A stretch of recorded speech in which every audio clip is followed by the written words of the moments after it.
Hallo ihr Lieben, heute gibt es von mir wieder einen österreichischen Klassiker, denn es ist Marillenzeit und die müssen wir nützen.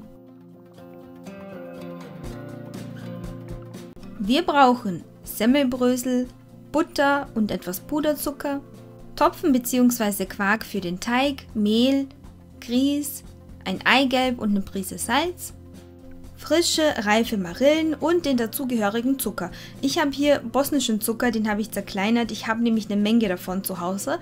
Aber ihr könnt natürlich auch den handelsüblichen Würfelzucker verwenden oder sogar den klassischen Kristallzucker.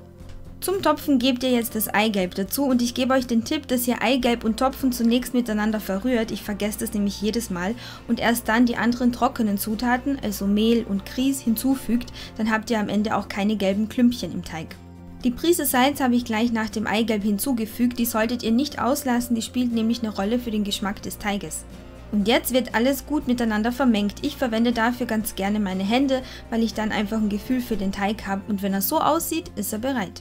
Es ist ein kompakter Klumpen, der Teig ist feucht und klebt auch ein wenig an den Händen, aber er ist nicht zu weich oder schon gar nicht flüssig, da müsst ihr also darauf achten, dass die Konsistenz passt.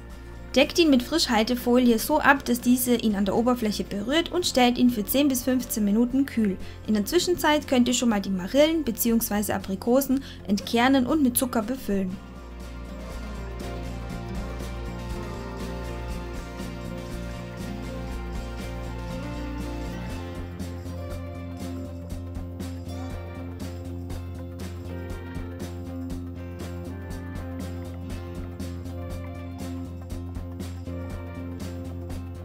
Jetzt bereitet ihr Folgendes vor, und zwar die befüllten Marillen, den gekühlten Teig, eine Schüssel mit kaltem Wasser, falls der Teig an den Händen klebt, ein Tablett mit etwas Backpapier und idealerweise einen Messlöffel.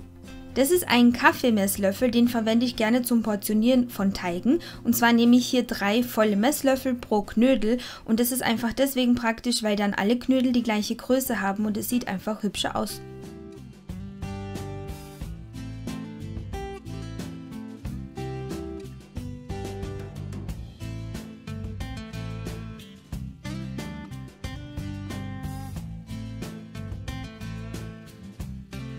Aus diesen 3 kleinen Teigportionen formt ihr jetzt eine Kugel, diese drückt ihr flach und formt eine Art kleines dickes Schnitzel und in diese Schnitzel legt ihr jetzt eine befüllte Marille hinein, verschließt sie wiederum und formt einen hübschen runden Knödel. Sollte der Teig an den Händen kleben, befeuchtet diese ein bisschen mit dem vorbereiteten Wasser und dann geht es ohne Probleme. Und auf diese Weise macht ihr weiter, bis ihr den kompletten Teig verbraucht habt. Bei mir ergibt es am Ende 8 mittelgroße Knödel.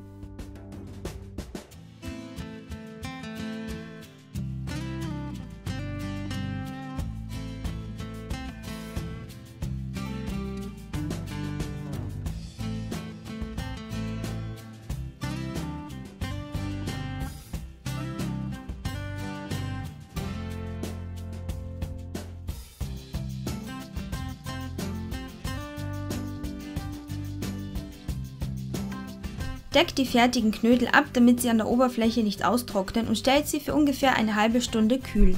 In der Zwischenzeit bereitet ihr die Brösel vor und dafür wird in einer Pfanne bei mittlerer Hitze zunächst die Butter geschmolzen.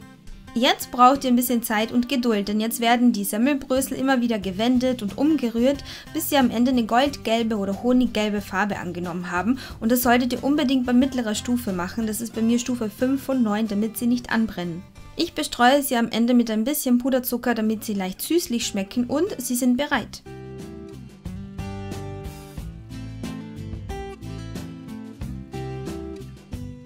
Befüllt einen großen Topf mit Wasser und fügt etwas Salz hinzu. Das Wasser zunächst einmal auf höchster Stufe aufkochen, danach die Hitze reduzieren, bei mir ist das Stufe 6 von 9, denn das Wasser darf nicht stark kochen, damit die Knödel nicht zerfallen, sondern nur leicht vor sich hin köcheln. Legt die Knödel vorsichtig ins heiße Wasser und gebt nicht zu viele auf einmal hinein, das heißt, die müssen genug Platz haben, dass sie schön im Wasser schwimmen können. Da die Knödel gerne auf dem Boden des Topfes sinken, schnappe ich mir nach ungefähr 2 Minuten eine Gabel und lockere sie vorsichtig auf, damit sie wirklich schwimmen können. Je nach Größe dauert es ungefähr 15 bis 18 Minuten, bis sie gar sind.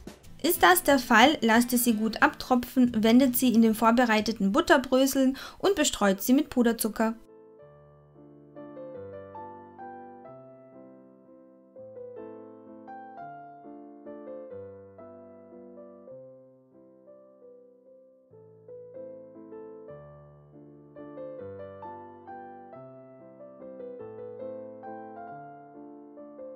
Serviert sie unbedingt lauwarm, denn dann ist der Teig richtig schön flaumig und das Innere ist flüssig, also dieser Zucker in den Marillen.